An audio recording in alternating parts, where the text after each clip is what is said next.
Hello, I'm gonna read a little something about Glitterpunk. That's the subculture that I belong to, and I wrote a little something because someone was asking about it, and they were curious, someone on Instagram, so, this is for anybody else who's curious about what it means to be Glitterpunk. This is just my description of it, and it's kind of something that I think other people have embodied before, so, I think other people have been considered glitterpunks before, so, if you have your own kind of personal take on it, that's totally fine, but it is kind of a niche subculture, so, that's why I decided to put this video out. So, glitterpunk is a punk subgenre I popularized, but did not necessarily invent. My clothes are mostly glitterpunk.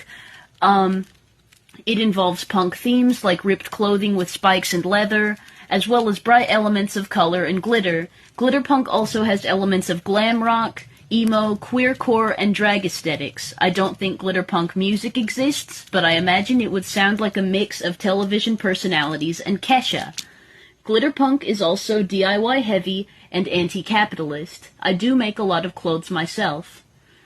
I have been a punk since I was about 11, but have found a lot of closed-mindedness and hostility in online punk spaces. Glitterpunk was my answer to much of the sexism, homophobia, transphobia, and ageism I saw on places like r/punk and r/punk fashion.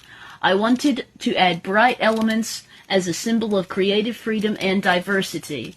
I am non-binary, but I choose to include feminine elements in many of my punk clothes because I felt that female/femme-presenting punks get a lot of hate for being themselves, and it's not fair. It just seems like many punks want nothing but battle jackets and mohawks, which is cool, but treated almost like a uniform by some.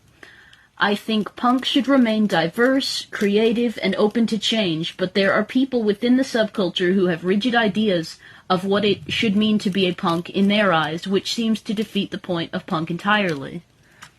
Thank you. That is my description of glitterpunk. So it contains themes of anti-capitalism, queercore, or queer-inspired aesthetics, although it's not exclusive to LGBTQ people or feminine people.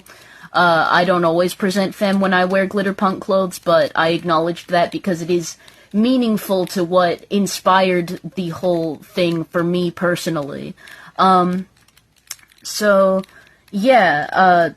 You can be a masculine glitterpunk, but it does borrow from a lot of things that are considered traditionally feminine, like glitter. I mean, glitter is considered feminine, so that's just an example.